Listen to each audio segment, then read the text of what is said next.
Hello, ARC family. Welcome to the ARC Journey. Hey, today I just wanted to do a little bit of reflecting from some of the business stuff that happened at conference this year, General Conference in Finley. And what I want to tell you is that probably highlights are going to be different for who you talk to. So these were some of the things that I just wanted to share. We continue to have as representatives to the General Conference Ag Council, myself, Dr. Christine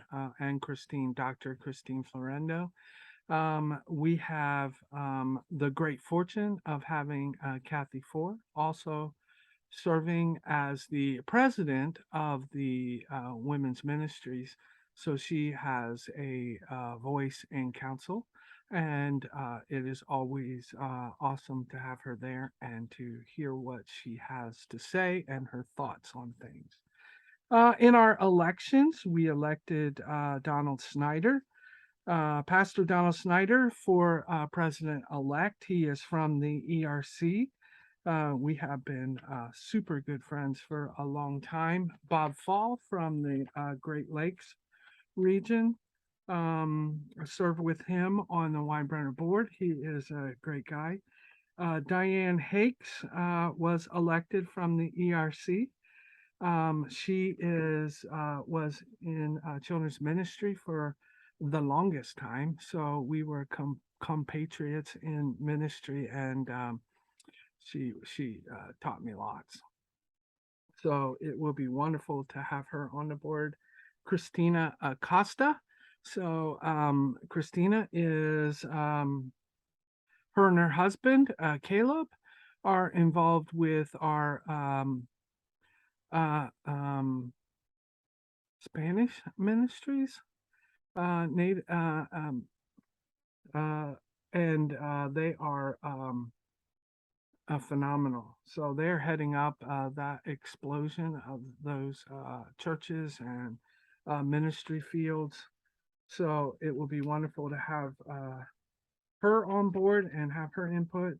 And then Steve Whetstone, he is from the Midwest, and I've known him for a number of years too.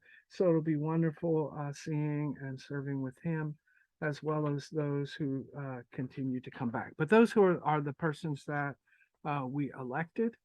I think one of the other exciting things was to hear what's happening in our mission fields. We had a number of our missionaries who were present, and they shared as a panel things to pray, exciting things that were happening in their ministry, and then what we can be praying for.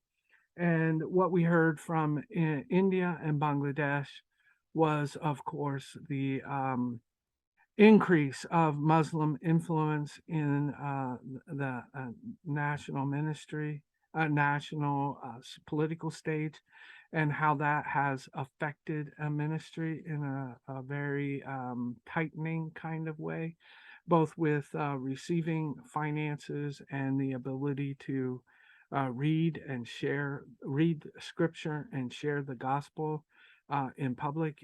In fact, in Bangladesh, they share with us that it is illegal for them to do that. So they are finding ways to serve and live the gospel and talk about scripture. And we need to continue to be lifting them up and in prayer. This was, I believe, the first conference where our international churches outnumber the United States churches. So we are super excited about that. What we are not excited about is that there is a continual decline in attendance in new believers, in baptisms in the U.S. churches. So that's not news to us, unfortunately.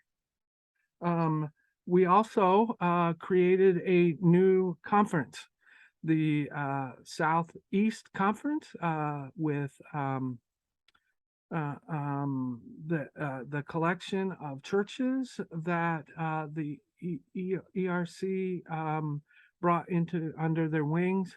They have gained in. We have created a conference for them, and they are launching off into creating their own conference. We are have had a chance to meet with them and talk with them a lot about how we do things as a conference.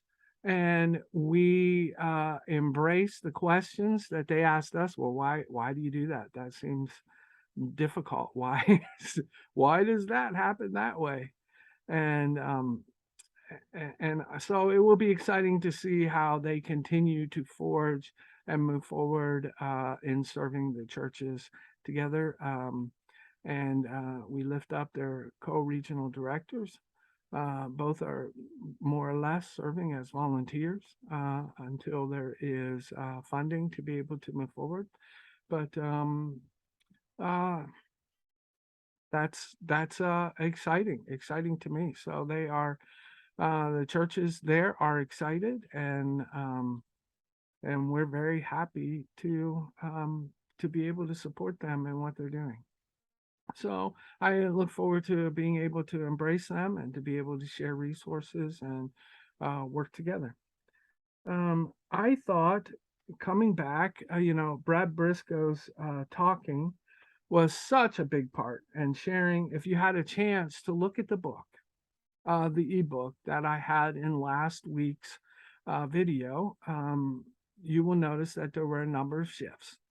And one of the quotes, there are a couple quotes that I just want to share with you that will keep coming back as we continue to move forward as a region, and understanding that we are here to serve God's mission.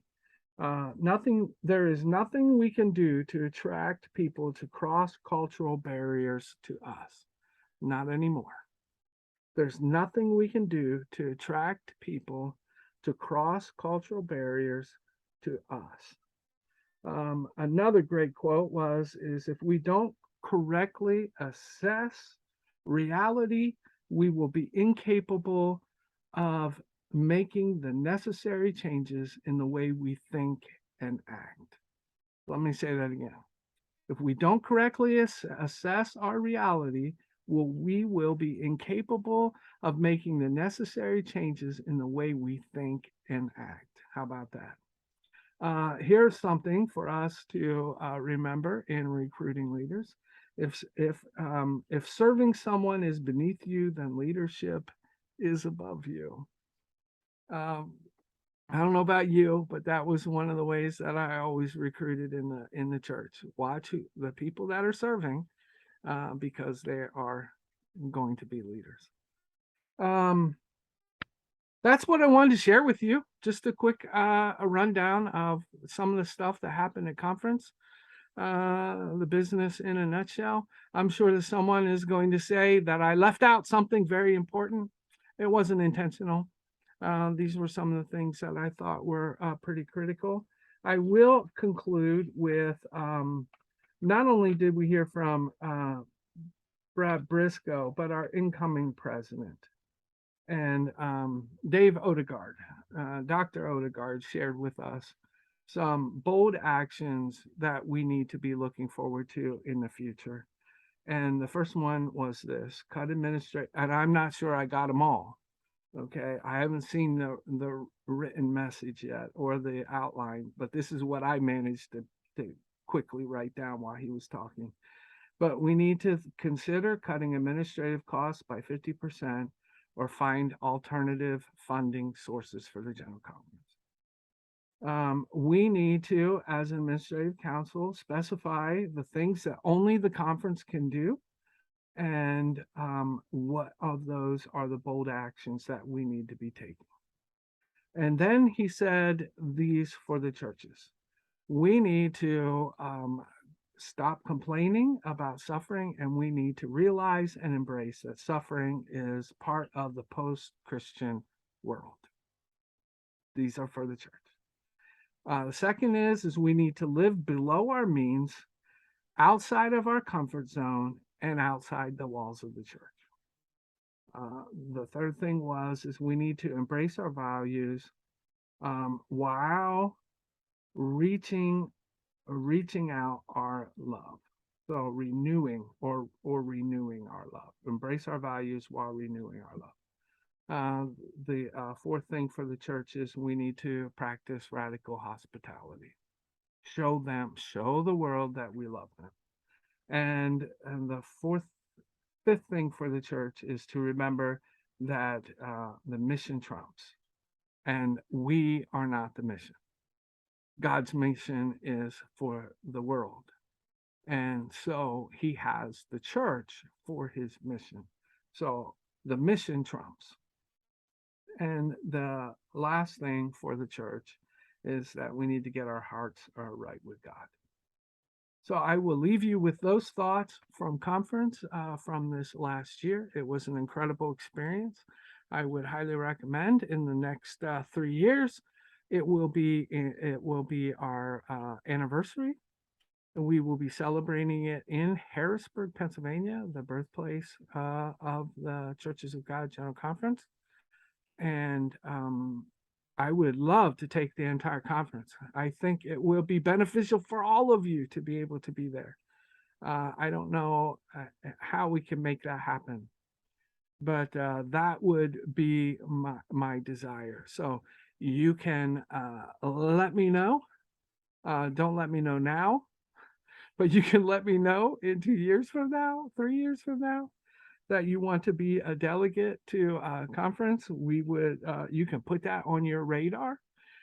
We would love to have that. We have so many pastoral, so many lay, and so many youth delegates, all based on worship attendance. So this past year we had 7 pastoral, 7 lay, and 3 youth delegates. And being so close, just in Harrisburg, you do not need to be a delegate, an official voting delegate, to be present. And I think it would be great for you to be able to bring your whole team and come down and go across, go to Harrisburg and be a part of this. So that's it for this week. And we will talk to you next week. Keep shining. Bye-bye.